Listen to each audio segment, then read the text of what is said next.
양가희 기자 안녕하세요. 안녕하세요. 서울의 인구가 꾸준히 줄어들고 있다라는 얘기는 꽤 오래전부터 들었었던 것 같은데요. 네. 이달 중으로 서울 인구가 1,000만 명 아래로 떨어질 것이라는 예측이 나오고 있습니다. 진짜 그렇게 될까요? 네, 아무도 그렇게 될 것 같습니다. 네. 2015년 10월 서울시의 인구는 1,000만하고도 4만여 명을 기록했는데요. 그 후 지난달 2월까지 한 달마다 1만 명 내외로 꾸준하게 감소를 하면서 이달 중으로 인구 1,000만의 기록이 깨질 것이라는 것이 정설입니다. 이는 서울의 높은 집값과 전세난으로 인해서 인천과 경기도 등 상대적으로 저렴한 지역으로 빠져나가는 탈서울 경향이 지속적으로 나타나고 있기 때문입니다. 네. 이대로 서울시 인구가 1,000만 아래로 떨어진다면 이 서울은 30년 만에 처음으로 1,000만 도시 타이틀을 잃게 되는 것입니다. 네, 저희가 이 1,000만 서울이 무색해질 거다라는 얘기를 얼마 전에 해드렸었는데 벌써 이달 내로 그게 이루어질 거라고 합니다. 네. 특히나 경제의 핵심 축이라고 할 수 있는 30, 40 세대를 중심으로 이 탈서울화가 계속해서 급증하고 있어서 더욱더 우려를 낳고 있는데요. 이에 서울시가 긴급 대책을 세웠다고 하죠. 어떤 건가요? 네, 이 발등에 불이 떨어진 서울시는 1,000만 인구 사수 작전에 돌입을 했습니다. 이 탈서울 주범으로 지목된 주택 분야에 대해서는 박원순 서울시장이 지난달 이미 대책을 내놨는데요. 네. 기존 규제를 풀고 이 공공 임대주택을 늘리는 등의 대안을 서둘러서 마련하고 있습니다. 출산율 증가에 초점을 맞췄던 서울시가 인구 감소 대응책을 마련한 것은 이번이 처음인데요. 특히나 이 허리층인 30, 40 세대를 붙잡을 수 있는 정책을 담았다는 것이 서울시의 설명입니다. 네. 그러면 서울을 빠져나간 사람들이 어디로 갔냐? 대부분이 경기도로 유입이 되고 있다고 합니다. 네. 결국 서울의 비싼 집값 때문에 인구 유출이 되고 있는 이런 상황인 것 같은데요. 네.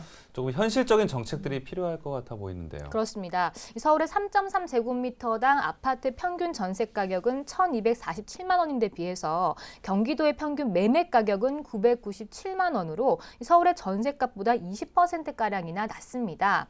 서울에서 치솟는 전세값을 감당하고 사는 것보다 경기도에서 내 집을 마련하는 게 훨씬 더 저렴한 셈인데요. 네. 상황이 이렇다 보니 서울시는 주거 안정화 등의 내용을 담은 주택 정책에 역량을 쏟고 있습니다. 서울시는 임대주택 공급을 위해서 각종 규제 완화를 전향적으로 검토하고 있는데요.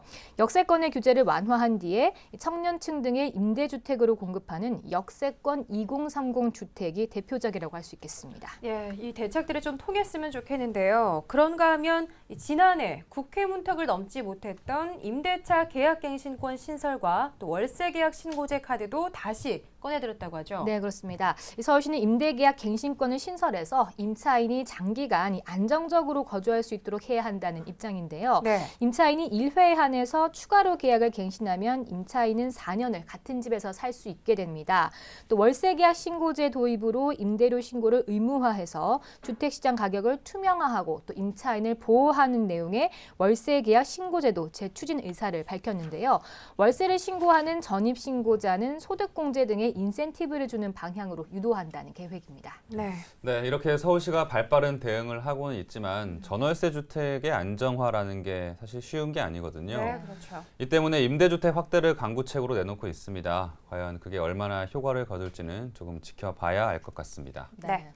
다음 소식 전해드립니다.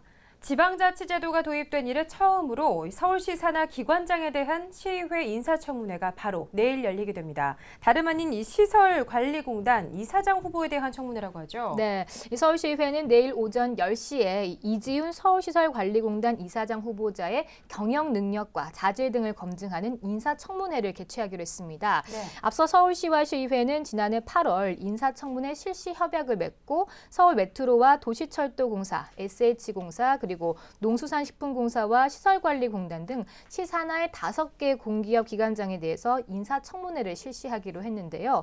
협약 이후에 최초로 실시되는 인사청문회인 만큼 관심이 집중되고 있습니다. 네. 네, 서울시 산하 기관장에 대한 인사청문회 시스템이 마련이 되면서 지자체장의 인사권 남용을 견제할 수 있게 된 것에 큰 의미가 있는 것 같습니다. 네, 그렇습니다. 시의회가 시민을 대신해서 후보자의 경영 능력을 따져볼 수가 있고 또 인사 과정의 공정성과 투명성을 확보할 수 있게 된 것인데요.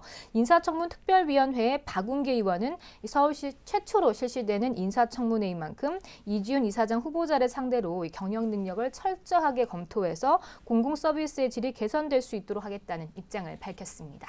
네, 서울시 산하 기관장에 대한 최초의 인사청문회라고 합니다. 바로 내일 열리는데요. 시민 여러분들도 관심 있게 좀 지켜봐 주시면 좋을 것 같습니다. 네, 자 다음 소식 알아보겠습니다.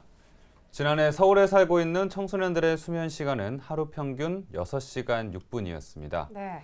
5년 전보다 6분이 줄어든 거라고요? 네, 그렇습니다. 이 서울 청소년들의 수면 시간이 줄었을 뿐 아니라 피로가 회복될 만큼 잠을 충분하게 잤다고 생각하는 청소년은 27.8%에 불과했습니다. 이 청소년들이 하루에 앉아서 보내는 시간은 9시간 52분으로 2013년 대비해서 25분 늘었는데요. 이 중학생은 9.2시간, 일반계 고등학생은 10.6시간, 그리고 특성화계 고등학생은 9.6시간이었습니다. 전체적으로 살펴봤을 때 지난해 서울 청소년들은 5년 전과 비교해서 아침을 먹는 비율이나 운동 횟수 그리고 스트레스 인지 상태는 좋아졌지만 수면 시간이나 비만율 그리고 알레르기 비염 등은 나빠진 것으로 나타났습니다. 네, 그래도 좀 다행스러운 것은요. 스트레스 인지 상태가 좋아졌다는 겁니다. 예전보다는 스트레스를 좀 덜 받나 보네요. 네, 평상시 스트레스를 대단히 많이 받거나 혹은 많이 느끼는 청소년의 비율이 2005년 47%에서 2015년 37%로 10%포인트가 하락했습니다. 네. 운동과 조깅, 또 축구 등 격렬한 운동을 20분 이상 한 날이 일주일에 3회 이상인 청소년은 40%로 2005년 34.2%에 비해서 5.8%포인트가 증가했다고 합니다. 네. 네, 그래도 아직 스트레스를 대단히 많이 혹은 많이 느끼는 청소년이 37%입니다. 예, 그만큼 학생들이 과도한 스트레스를 받고 있다는 건데요. 네. 잠도 부족하죠. 또 공부에 대한 스트레스도 많죠. 우리 청소년들 참 바라보기에 안타까운 마음이 듭니다. 네, 여러모로 참 안타깝다는 생각이 드는데요. 그래도 발육에 문제가 가지 않도록 좀 덜 스트레스 받고 건강하게 자라줬으면 좋겠습니다. 자, 지금까지 양가희 기자와 수도권 이슈 브리핑 함께했습니다. 양가희 기자 고맙습니다. 고맙습니다. 고맙습니다.